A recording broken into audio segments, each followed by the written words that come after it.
కడప జిల్లాలో ఉన్నటువంటి Shirdi Sai electricals company, ఆ కంపెనీ గురించి చెప్పుకోవాలి. ఇప్పుడు గతంలో జగన్మోహన్ రెడ్డి గారు అధికారంలో ఉన్నప్పుడు ఆ కంపెనీ జగన్మోహన్ రెడ్డి గారి బినామీ కంపెనీ అని చెప్పేసి ఈనాడు, ఆంధ్రజ్యోతిలో కథలుగా రాశారు. ఈవెన్ తెలుగుదేశం పార్టీ నాయకులు కొన్ని బహిరంగ సభల్లో కూడా షిరిడి సాయి ఎలక్ట్రికల్స్ ఓనరు విశ్వేశ్వరరెడ్డి జగన్మోహన్ రెడ్డి అని చెప్పేసి కులాలని కలిపేసి ఏ విధంగా రాద్ధాంతం చేశారో కూడా మనం చూసాం. మొత్తం కూడా కట్టబెట్టేశాడు జగన్ విశ్వేశ్వరరెడ్డికి, అంటే షిరిడి సాయి కంపెనీకి కట్టబెట్టేశాడు, దోచుకున్నాడు, బినామీ, అబ్బో ఏ విధంగా రాశారో చూసాం మనం అందరం కూడా. కథలుగా రాశారు. ఇప్పుడు అదే షిరిడి సాయి కంపెనీకి నారా చంద్రబాబు నాయుడు గారు వేల కోట్ల బిజినెస్ని అప్పగిచ్చాడు. దీన్ని ఏమనాలి? ఇదే ఈనాడు, ఆంధ్రజ్యోతి ఇప్పుడు మొరగగలవా?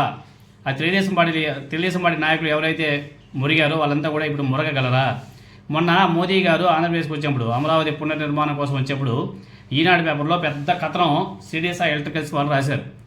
అమరావతి రాజధాని పునర్నిర్మాణం కోసం మోదీ గారికి ఆహ్వానం అని చెప్పేసి పెద్ద ఫస్ట్ పేజ్లోనే పెద్ద పాంప్లెట్ రాశారు షిరిడి సాయి ఎలక్ట్రికల్స్ వాళ్ళు. ఈనాడు పేపర్లోనే పెద్ద అడ్వర్టైజ్మెంట్ ఇచ్చారు.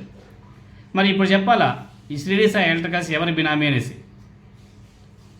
షిరిడి సాయి ఎలక్ట్రికల్స్ గత ప్రభుత్వంలో జగన్మోహన్ రెడ్డి గారి బినామీ అని చెప్పేసి ఈనాడు, ఆంధ్రజ్యోతి హెడ్డింగ్ల వార్తలు రాశారు కదా. ఇప్పుడు సీన్ కట్ చేస్తే ఇప్పుడు అదే షిరిడి సాయి ఎలక్ట్రికల్స్ మన జరిగినటువంటి ఎన్నికలలో విరాళంగా తెలుగుదేశం పార్టీకి జగన్మోహన్ రెడ్డి గారి కంటే ఎక్కువగా ఎలక్ట్రల్ బాండ్స్ ఇచ్చారు. దాని గురించి ఎక్కడ కానీ ఎవరు కూడా ప్రస్తావించరు. జగన్ కన్నా తెలుగుదేశం పార్టీకి ఎక్కువ మోతాదులో ఇచ్చారు ఎలక్ట్రల్ బాండ్స్. కడపలో అంకుర స్టార్టప్ సంస్థ ఏర్పాటుకు 4 కోట్ల విరాళం కూడా ఇచ్చింది. ఇక్కడ గుర్తుపెట్టుకోవాల్సింది ఏమంటే, వ్యాపారులకు ప్రభుత్వాలతో పన్నులు ఉంటాయి. అది చంద్రబాబు నాయుడు గారైనా, జగన్మోహన్ రెడ్డి గారైనా, రాహుల్ గాంధీ అయినా, ప్రధానమంత్రి మోదీ గారైనా, బీజేపీ అయినా, కాంగ్రెస్ అయినా వాళ్ళ పనులు జరగడం ముఖ్యం. రాజకీయ నాయకులను వ్యాపారులు బినామీగా ఎప్పుడు కానీ పెట్టుకోరు. ఒకవేళ బినామీగా పెట్టుకుంటే సంస్థను దోచుకొని దివాలా తీయిస్తారు. అది వాళ్ళకందరికీ కూడా తెలుసు. ఆలోచనలకు అంకురార్పణ ఈనాడులో రాశారు. నేడు కడపలో శంకుస్థాపన, 9 కోట్లతో కేంద్రం నిర్మాణం. ఈనాడులో రాశారప్ప. కడపలో తొలిసారిగా అంకుర సంస్థకు సోమవారం అంకురార్పణ జరుగుతుంది. స్టార్టప్ కేంద్ర నిర్మాణానికి జిల్లా ఇన్ఛార్జ్ మంత్రి సవిత శంకుస్థాపన కూడా చేయనున్నారు.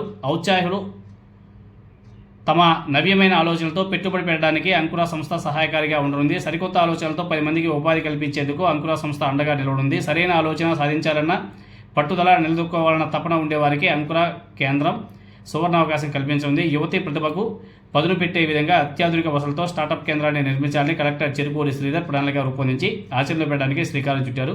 ఇటీవల జిల్లాకు వచ్చారంటే ముఖ్యమంత్రి చంద్రబాబు నాయుడు గారి ఎదుట ప్రతిపాదన ఆవిష్కరించగా దీనికి ముగ్ధులైన ముఖ్యమంత్రి కలెక్టర్ని ప్రశంసించడంతో పాటు కడప P4 స్టార్టప్గా నామకరణం చేశారు. రాష్ట్రానికి తలమానికంగా నిలిచేలా ఈ కేంద్రాన్ని రూపుదిద్దాలని, హైదరాబాద్లో టీ హబ్ తరహా ఎదగాలని చెప్పేసి చంద్రబాబు నాయుడు గారు ఆకాంక్షించారు. ఇప్పుడు ఇక్కడ కూడా కడపలో అంకుర స్టార్టప్ సంస్థ ఏర్పాటుకు 4 కోట్ల విరాళం కూడా ఇచ్చింది. ఇప్పుడు చెప్పాలి కదా, దీని ఏమంటారు? బినామీలు అంటారా? షిరిడి సాయి ఎలక్ట్రికల్స్ కంపెనీ గురించి చెప్పుకోవాలంటే చాలా పెద్ద స్టోరీయే. కానీ షిరిడి సాయి ఎలక్ట్రికల్ కంపెనీ అనేది ఒక ఆంధ్రప్రదేశ్లోనే కాదు, దేశంలో వివిధ రాష్ట్రాల్లో పవర్, అదేవిధంగా సోలార్, విండ్ ప్రాజెక్టులు నడుస్తున్నాయి. బీజేపీ పెద్దలతో డైరెక్ట్ సంబంధాలు కూడా ఉన్నాయి.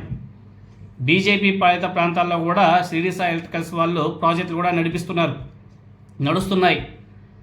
జగన్మోహన్ రెడ్డి గారు ఒక్కడే ప్రాజెక్టులు కట్టబెట్టాడనేసి విమర్శలు చేసిన వారికి నోట్లో వెలక్కాయబడినట్టు అయింది. ఇప్పుడు చంద్రబాబు నాయుడు గారి ప్రభుత్వం, ఈ కూటమి అధికారం చేపట్టిన తర్వాత 50,000 కోట్ల పైన ప్రాజెక్టులు షిరిడి సాయి ఎలక్ట్రికల్స్ పనులు కట్టబెట్టారు. దీన్ని ఏమంటారు? చంద్రబాబు నాయుడు గారు, జగన్మోహన్ రెడ్డి గారు ఇద్దరు కూడా షిరిడి సాయి ఎలక్ట్రికల్స్ ప్రాజెక్టుని ఆపలేరు.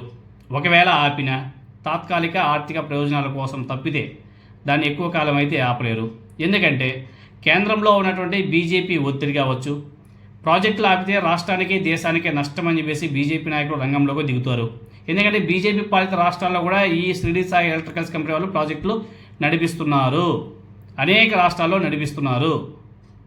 తెర వెనుక బీజేపీ కేంద్ర మంత్రులు, అదేవిధంగా బీజేపీ రాష్ట్ర ముఖ్యమంత్రుల అండ ఆ షిరిడి సాయి కంపెనీ ఎండీ నర్రెడ్డి విశ్వేశ్వరరెడ్డికి ఉంది.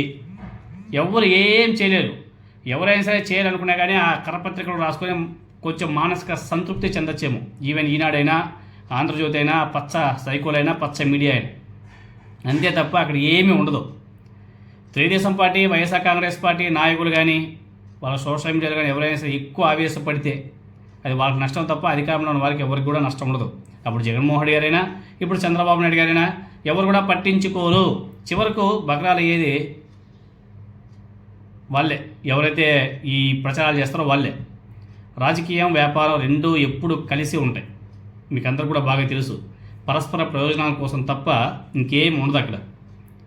కాబట్టి ఇప్పుడు ఎవరికి సజెషన్ చేస్తున్నామంటే ఆ ఈనాడు, ఆ ఆంధ్రజ్యోతి, ఆ టీవీ5 వాళ్ళకి సజెషన్ చేస్తున్నాం.